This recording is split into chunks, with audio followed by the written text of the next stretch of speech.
Thanks for watching. Don't forget to like, comment, share and subscribe to Mufti Tariq Masood, famous scholar.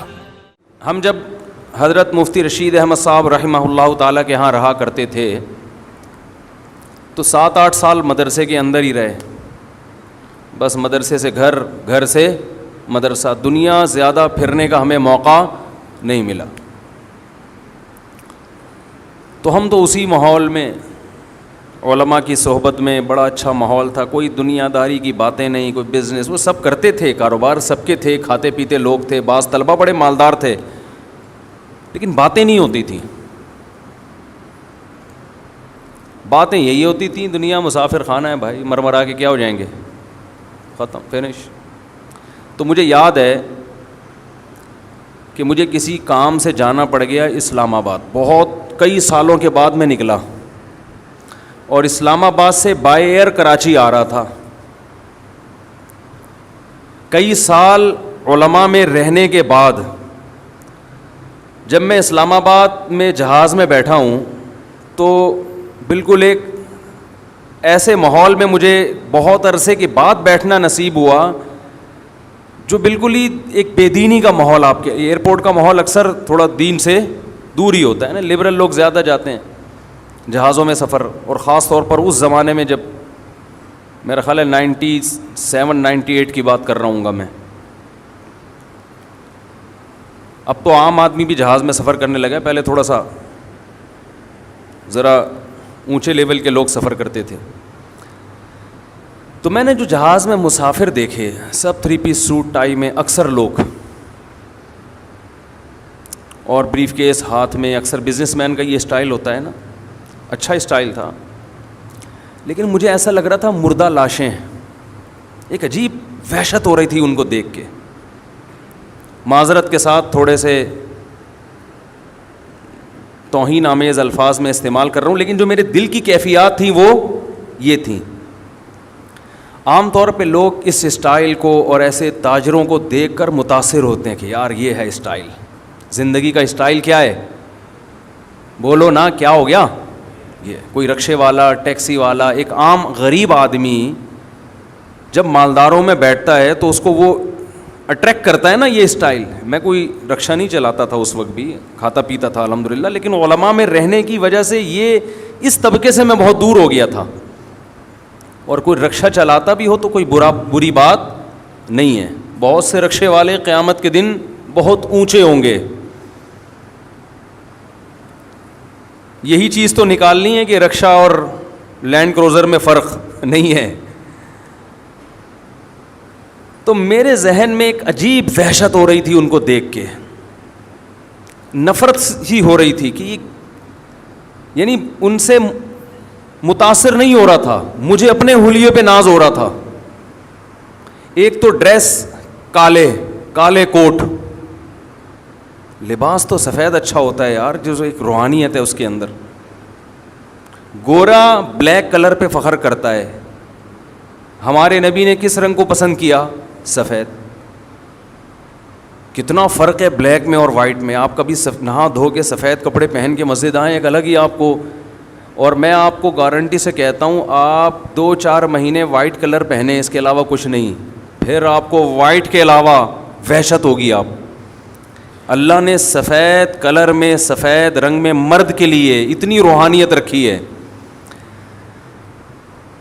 دوسری بات، چونکہ وہ سارے تاجر تھے، نماز وماز کا تو کسی کو خیال نہیں تھا. ایک ذہن میں ایک چیز آ رہی تھی کہ یہ اس دنیا کا جو مسافر خانہ ہے نا، جو بے وفا دنیا ہے، اس سے محبت کرنے والے لوگ ہیں، تو کیسے بے وقوف لوگ ہیں یہ. ہم سے اچھے ہی ہوں گے، لیکن جو میری جو فیلنگ ہے میں تو وہ بتاؤں گا نا. وہ فیلنگ صحیح تھی غلط تھی میں اس پہ بحث نہیں کر رہا. لوگ پھر کہتے ہیں آپ توہین کر رہے ہو، انسلٹ کر رہے ہو. انسلٹ نہیں کر رہا.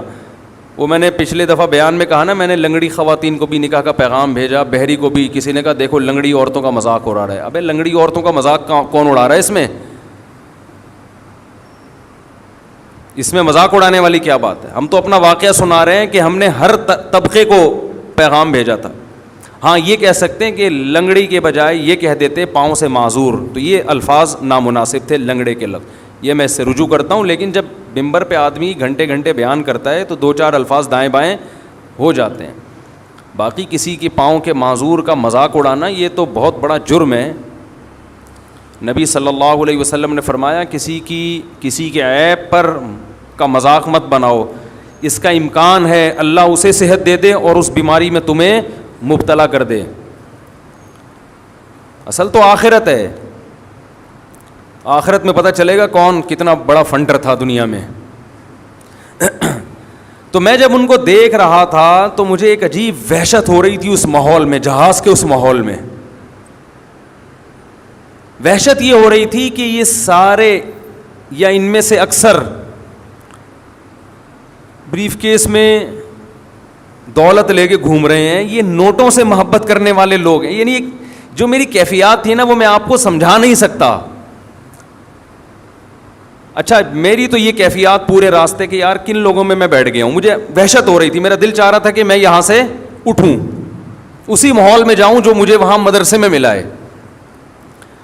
میری یہ فیلنگ تھی جس کی وجہ مجھے سمجھ میں نہیں آ رہی تھی. بات آئی گئی ہو گئی. اتفاق سے ہمارے حضرت مفتی رشید احمد صاحب کا سفر ہوا. امریکہ گئے یا پتہ نہیں کہاں جانا ہوا ان کا. بیان کے بعد انہوں نے کہا بہت دنوں کے بعد نکلا ہوں میں. عجیب عجیب لوگ دیکھ کے مجھے کیا ہو رہی تھی, وحشت. پھر فرمایا جب میں یہاں آیا ہوں طلبہ کو دیکھا ہے ماشاءاللہ ان کے چہروں پہ داڑیاں, چہروں پہ رونق, نماز کے نشان. فرمایا ایک عجیب روحانی سکون مل رہا ہے. تو میری جو کیفیت تھی مجھے خیال ہوا کہ یہ ہمارے شیخ کی وہی کیفیت. اس سے پتہ چلتا ہے کہ اہل اللہ کی صحبت کتنی اہم چیز ہے. بہت سی چیزیں جو کتابوں سے انسان نہیں سمجھ پاتا, بیانات سے نہیں سمجھ پاتا, وہ انسان اہل اللہ کی صحبت میں رہ کے سیکھتا ہے. آپ کے دل کی کیفیات بدلتی ہیں. اب آپ کہہ سکتے ہو اس میں وہ کون سا ہو کے نہا دھو کے نہیں بیٹھے ہوئے تھے, کیا بدبو آ رہی تھی کیا ان کے جسم سے جہاز میں, جو مفتی صاحب کو وحشت ہو رہی تھی. کیا ہو گیا بھائی. آپ کہہ سکتے ہیں کہ اسلام آباد سے جب ہم چڑھے جہاز میں اور وہ سارے کوٹ ٹائی والے تاجر بیٹھے ہوئے تھے اور ان میں ایک آدھ اچھے بھی ہوں گے, نمازی بھی ہوں گے, اکثر تو بیچارے بے نمازی دنیا دار قسم کے لوگ تھے, تو کیا ان سے کیا بدبو آ رہی تھی جو آپ کو اتنی وحشت ہو رہی ہے؟ یہ روحانی بدبو ہوتی ہے, یہ جسمانی بدبو بولو نہیں ہے, یہ روحانی بدبو ہے. یہ روحانیت پیدا ہوتی ہے اہل اللہ کی صحبت میں, اللہ والوں کی صحبت میں وقت گزار کے. دیکھیں جب آپ یہ کیوں ہو رہی تھی اس کو میں ذرا ڈیفائن کرتا ہوں. جب آپ صاف ستھرے لوگوں میں رہو, چاہے وہ غیر مسلم ہی ہو, ہر وقت نہاتے دھوتے صاف ستھرے کپڑے پہنتے ہوں, تو اگر کوئی آپ کو بھنگیوں میں لے جا کے بٹھا دے آپ گزارا کرو گے؟ ہے بھائی, جو نہ کھانے سے پہلے ہاتھ دھوتا ہو, نہ کبھی نہاتا ہو, نہ دانت صاف کرتا ہو, ادھر ہی تھوک دیتا ہو, کتنی گھن آئے گی نا آپ کو. حالانکہ آپ نے گندگی کے خلاف کبھی بیان نہیں سنا ہوگا. لیکن جو فیملی صاف ستھرے رہتے ہیں ان کے عادت ہے, میں نے اکثر دیکھا ہے لوگ سفر میں واش روم نہیں جا رہے ہوتے, ان کو گھر کے صاف ستھرے واش روم کی عادت پڑ چکی ہوتی ہے. وہ سفر میں برداشت کر لیتے ہیں, کہتے ہیں ہم واش روم استعمال نہیں کریں گے. تو کیا انہوں نے کسی مولوی صاحب سے یہ تقریر سنی ہوتی ہے کہ سفر میں واش روم اکثر گندے ہوتے ہیں, یوز نہیں کرنے چاہیے, گھن آنی چاہیے, گھن نہیں آ رہی تو اس کا مطلب آپ گندے ہیں, ایسی کوئی تقریر سنی ہوتی ہے انہوں نے؟ بھائی وہ صفائی ستھرائی کے ماحول میں رہے ہوتے ہیں جس کی وجہ سے انہیں صفائی سے محبت اور گندگی سے نفرت. تو یاد رکھو جیسے ایک صفائی جسمانی ہے, مادی ہے, اسی طرح ایک صفائی روحانی بھی ہوتی ہے. ایک آدمی اوپر سے جتنا مرضی صاف ستھرا ہو, اگر وہ دنیا سے محبت کرتا ہے, اس کے دل میں اللہ کی محبت نہیں ہے, وہ روحانی طور پر گندا ہے, گندی چیزوں سے محبت کر رہا ہے, وہ رب سے وفا کرنے والا نہیں ہے, وہ لالچی ہے. وہ اس کو دیکھو, لالچی آدمی بھی گندا ہوتا ہے. آپ کو پتہ چل جائے کہ یہ لالچی آدمی ہے جب بات کرے گا پیسے نکلوانے کی کوشش کرے گا. نفرت ہوتی ہے نا اس سے تھوڑے دنوں میں کہ یار یہ جب بھی ملتا ہے گھما پھرا کے پیسوں کی جیب سے پیسے نکالنے کی کوشش کر رہا ہوتا ہے. لالچی ہے, اس کو جتنا مرضی دو اس کا پیٹ نہیں بھرے گا. جھوٹے سے انسان کو نفرت ہو جاتی ہے نا. بعض لوگ دیکھے ہوں گے ہر وقت جھوٹ بولتے ہیں, ہر آدمی خود کو غصہ آتا ہے کہ زندگی میں کبھی تو سچ بول لیا کر. تھوڑا بہت جھوٹ تو ہر ایک بول لیتا ہے, لیکن ہر وقت جھوٹ بولتا ہے, چاہے وہ کتنا خوبصورت ہو. لیکن اگر آپ سچے ہیں تو بار بار جھوٹ بولنے والے سے آپ کے دل میں نفرت. اگر آپ پاک دامن ہیں, پرہیزگار ہیں, زنا نہیں کرتے, بدنظری نہیں کرتے, کوئی آپ کو آ کے بتائے کہ میں صبح و شام زنا کرتا ہوں, آپ کے دل میں اس سے نفرت پیدا ہوگی, کیا گندا آدمی ہے, بشرطے کہ آپ خود اس برائی سے بچتے ہوں, آپ کو اس سے نفرت ہوگی. تو جیسے جسمانی گندگی سے انسان کو نفرت پیدا ہوتی ہے بیان سن کے نہیں, صاف ستھرے لوگوں میں رہ کر, ایسے ہی روحانی گندگی سے بھی وحشت ہوتی ہے. لیکن یہ اس وقت ہوتی ہے جب آپ روحانی اعتبار سے صاف ستھرے لوگوں میں ٹائم گزاریں, تو آپ کو بھی اس سے محبت پیدا ہونا شروع. یہ جو لبرل لوگ ہیں ان کو مولویوں میں بیٹھ کے وحشت ہوتی ہے کہ یار یہ کیا داڑھی یہ ایسے شلواریں ان کی ٹخنے سے اوپر, عجیب سے طبقہ ہے یار یہ ہیں, ٹھیک ہے, ان کو اس میں وحشت ہوتی ہے. مسجد میں آنے سے وحشت ہوتی ہے. ہمیں یاد ہے میں پہلے جہاں رہا کرتا تھا, ایک صاحب 30 سال سے ہم نے ان کو مسجد میں نہیں دیکھا تھا. ہم نے پوری جہاں جس علاقے میں نے ٹائم گزارا نا بہت زیادہ, 30 سال کے عرصے میں ان کو کبھی مسجد میں, مسلمان تھے, مسجد میں نہیں دیکھا, حالانکہ مسجد کے قریب ہی گھر تھا. ایک دن ہمیں یاد ہے مغرب کی اذان ہو چکی تھی, جماعت کھڑی ہونے والی تھی, وہ مسجد میں آئے. ہم نے کہا چلو یار اچھی بات ہے, مسجد میں آ کے اب نماز پڑھیں گے. لیکن وہ ایسے آ کے نا چکر لگا رہے ہیں, یوں کر کے واپس نکل گئے. بھائی جماعت کھڑی ہو رہی ہے, آج اتفاق سے آ گئے. وہ کسی کو تلاش کرنے آئے تھے, لیکن ان کی چہرے پہ جو وحشت تھی نا مسجد میں آنے کے بعد, اس وحشت سے لگ رہا تھا کہ ایسا لگ رہا ہے جیسے جیل میں آ گئے ہوں. ایسے بوڑھوں کے واقعات میں نے سنے ہیں کہ ان سے کہا گیا کہ اب آپ کی زندگی گزر گئی, ساری زندگی نماز نہیں پڑھی, اب موت کا وقت قریب ہے, اب تو آ جاؤ مسجد. تو جواب میں کہتے ہیں مسجد میں آتا ہوں تو مجھے عجیب وحشت شروع ہو جاتی ہے, گھبراہٹ بے چینی شروع ہو جاتی ہے. جیسے بھنگی کو آپ کسی دن نہلا دو, بے ہوش ہو جائے گا وہ, اس کو گٹر چاہیے, اس کو بدبو چاہیے. اور یہ میں نے دیکھا ہے, آپ مذاق نہ سمجھیں, جو گندگی کے عادی ہوتے ہیں نا ان کو صفائی سے نفرت ہو جاتی ہے. وہ کہتے ہیں پتہ نہیں کیوں نہا رہے ہیں, حیرت کی بات.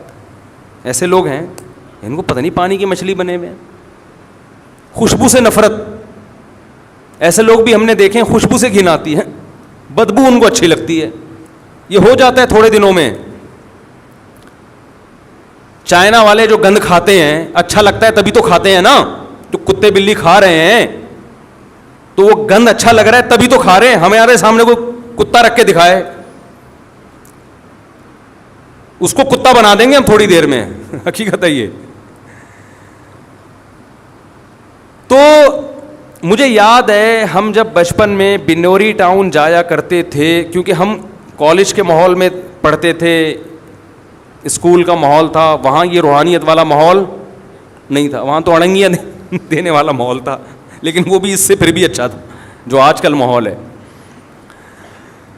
تو ہمیں ایک عجیب روحانیت محسوس ہوتی وہاں, طلباء کے چہرے ایک عجیب رونق, چھوٹی چھوٹی ان کے جو بچوں کے داڑیاں نکل رہی ہوتی ہیں نا, ٹین ایجز لڑکوں کے چہروں پہ ایک رونق, نماز کے وقت میں سارے صف بستہ ہو کے نماز, زمین پہ بیٹھ کے پڑھ رہے ہیں, نہ کوئی ڈیسک, نہ کوئی میز, نہ کوئی کرسی, نہ کوئی تپائی, سادہ ماحول. نیچے کارپیٹ پہ بیٹھ کے ایک استاذ بیٹھا ہوا ہے, سامنے حدیث کی کتاب رکھی ہوئی ہے, فقہ کی کتاب رکھی ہوئی ہے, وہ ان کو لیکچر دے رہا ہے, وہ سب بیٹھ کے پڑھ رہے ہیں.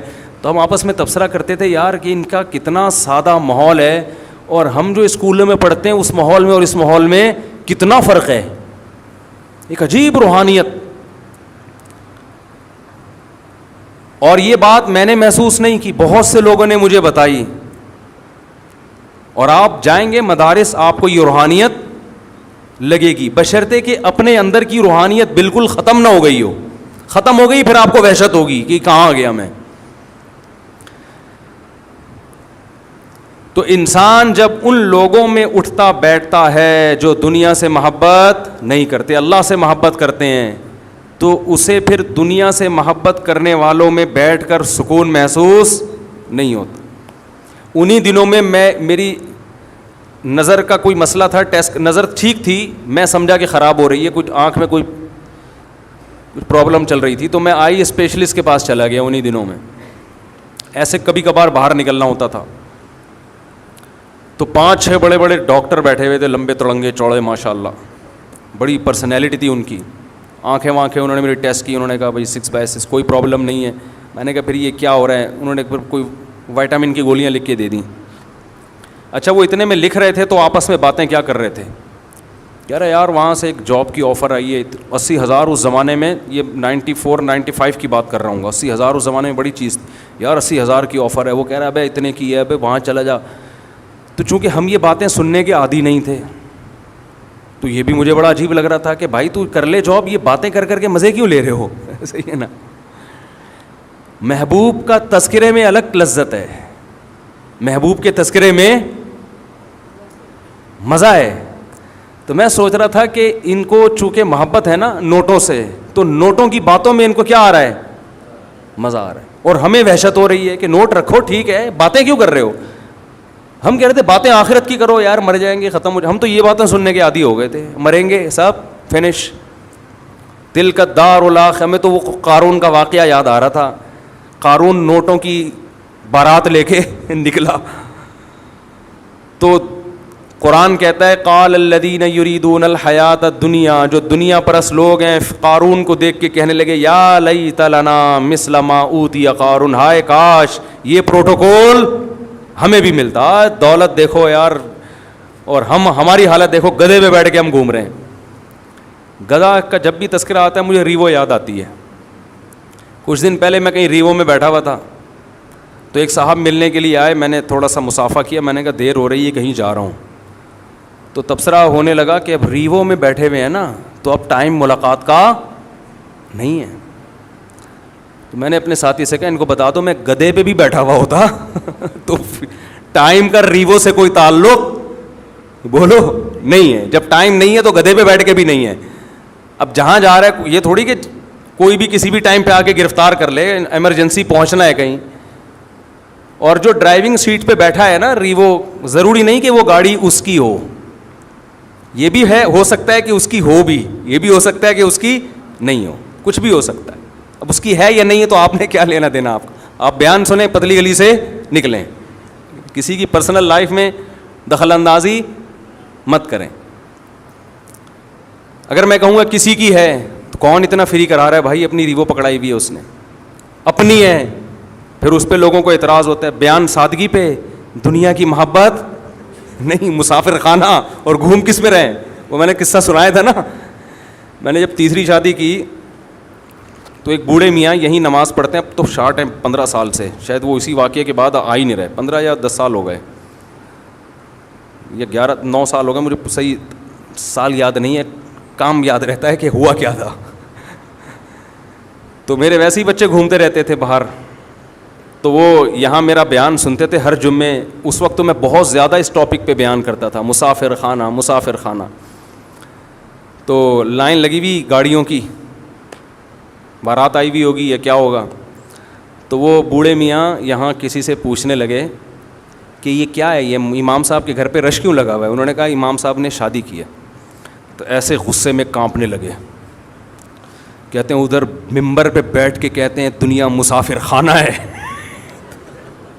وہ میں پوری ان کی نقل اتارنا نہیں چاہتا, ایسے کانپ رہے تھے غصے میں, کہہ رہے ہیں دنیا, ادھر ممبر پہ بیٹھ کے کہتے ہیں دنیا کیا ہے مسافر خانہ, اور ادھر شادیوں پہ شادیاں, عمر دیکھو ان کی, بچے دیکھو یار, اور دے مار 4.5 شادیوں پہ شادیاں ہوتی چلی جانی. بیان کیا کر رہے ہیں مسافر خانہ. یعنی بیان سے تو ایسا لگتا ہے کہ جھونپڑے میں رہو, ایک بھی کرنے کی ضرورت نہیں, مر جاؤ گے کیڑے پڑ جائیں گے لاشوں میں, یہی ہوگا نا, تو کیا ضرورت ہے اس ٹینشن کی. نہیں آ رہی بات. تو وہ اگر دیکھ لیں کہ وہ گارڈوں کے ساتھ گھوم رہے ہیں, اور ہمارا تو اسٹائل ویسے ہی تھوڑا سا ہمیشہ سے وکھری ٹائپ کا رہا ہے, ہمیشہ سے. میں جب مدرسے میں پڑھتا تھا تو مدرسے کے مالدار طلبہ جو مجھ سے 10 گنا زیادہ مالدار تھے, وہ مجھے اپنے سے زیادہ مالدار سمجھتے تھے میرے لائف اسٹائل کی وجہ سے، کیونکہ ہمارے خاندان نے ہمیں یہ سوچ دی کہ سوچ غریبوں والی بولو بھائی، کھاؤ پیو موج، جو حلال نعمتیں اللہ نے دی ہیں. تو آپ بھی کہہ سکتے ہیں یار یہ باتیں کر رہے ہیں موت کی اور مثالیں گاڑیوں کی، اور یہ جو وہ بزرگ نے کہا تھا. اور بھائی دنیا رکھنے پر گورنمنٹ کی طرف سے بھی اللہ کی طرف سے بھی کوئی پابندی نہیں ہے، دل میں جگہ مت دو. یہ کھلونے مٹی کے، اللہ نے وسائل دیے رکھ لو، نہیں ہے کچھ بھی نہیں ہے. گدھے پہ گھومو، پیدل جاؤ. میں تو کہتا ہوں چنچی کا جو مزہ ہے، حقیقت بتاؤں آپ کو، جو مزہ چنچی میں ہے، W11 میں تو جو نہیں بیٹھا وہ دنیا کا بدقسمت انسان ہے. کسی انگریز کو W11 میں بٹھاؤ. یہ مزدائیں تو ختم ہو رہی ہیں چنچیوں کی وجہ سے، یہ غلط ہو رہا ہے. مزدہ تو ہمارے کراچی کا کلچر ہے یار، مزدہ اس کو ختم نہیں ہونا چاہیے. ہم نے بچپن میں بہت مزداؤں میں سفر کیا، بڑا اپنا ہی اس کا مزہ ہے بھائی. وہ جب نہیں چلاتا نا حقیقت ہے، جب گرمی ہو، پسینے چھوٹ رہے ہوں اور وہ نہیں چلا رہا ہو، اور پیچھے سے جو لوگ آوازیں کستے ہیں، ابے اس کو نیمبو چٹا، ایسی آوازیں ہم نے سنی ہیں، ابے اس کو نیمبو چٹا، یہ نہیں چلے گا ورنہ. اور وہ بھی ایسا ڈھیٹ، بس تھوڑا سا ہلکا سا ایکسیلیٹر دے گا پھر کھڑا ہو جائے گا. اس سے جو اعصابی قوت پیدا ہوتی ہے، آپ کشتے کھا لو، آپ کے اعصاب میں وہ طاقت پیدا نہیں ہوگی. برداشت، حقیقت بتا رہا ہوں آپ کو. تو اس کا اپنا مزہ ہے بھائی. ریڑیوں پہ ہم نے لوگوں کو سوتے ہوئے دیکھا ہے یار، ٹماٹر بیچ رہے ہیں، ختم ہو گئے وہیں ریڑی پہ سو گئے. کیسے مزے کی زندگی ہے. دنیا سے دل مت لگاؤ، اللہ دولت میں بھی سکون دے گا، غربت میں بھی. اور اگر دنیا سے دل لگایا نا تو کروڑ پتی بھی بن جاؤ گے تو سکون نہیں ملے گا. بار بار روزانہ اب مسافر خانہ، اب سب دھرا رہ جائے گا. پیسہ کماؤ، باتیں نہ کرو زیادہ. ہر وقت وہی سوچ، صبح اٹھتا ہے وہی، شام کو وہی سوچ کے سوتا ہے، پھر صبح اٹھتا ہے وہی سوچ. مرے گا ایک دن، قبر میں اترے گا، بولے گا یار کس چیز میں ٹائم برباد کر کے آ گیا. اور قرآن کیا کہتا ہے؟ وَلَن يُؤَخِّرَ اللَّهُ نَفْسًا إِذَا جَاءَ أَجَلُهَا. اللہ فرماتے ہیں جب تیری موت کا وقت آئے گا نا، پھر تو کہے گا اتنا صدقہ کر دیا میں نے اللہ، اے اللہ یہ میرا فلاں جگہ صدقہ، فلاں مدرسے کو، فلاں غریب کو، فلاں یتیم خانے کو. اللہ فرماتے ہیں اب نہیں. جب کھاتا پیتا تھا نا، پیسے کی ضرورت تھی، اس وقت کرتا صدقہ، اس وقت کرتا. یہ اس کی علامت تھی، دنیا کو مسافر خانہ سمجھتا. اب تو مر رہا ہے، اب تو پتہ چل گیا. نبی صلی اللہ علیہ وسلم نے فرمایا انسان صدقے کو ڈیلے کرتا ہے کہ ابھی کل، پھر جب مرنے لگتا ہے کہتا ہے اتنا فلاں کو دے دینا، اتنا فلاں کو. فرمایا قد کان لفلان، اب تو یہ تیرے وارثوں کا حصہ ہے، اب تو نکل یہاں سے. اور وارث انجوائے کر رہے ہوتے ہیں کہ ہم کھائیں گے. او بھائی تم بھی نہیں کھاؤ گے، کل جو تمہارے باپ پر وقت آیا ہے کل تم پر بھی یہ وقت آئے گا. تو زیادہ فری ہونے کی کوشش مت کرو، زیادہ خوشیاں نہیں مناؤ.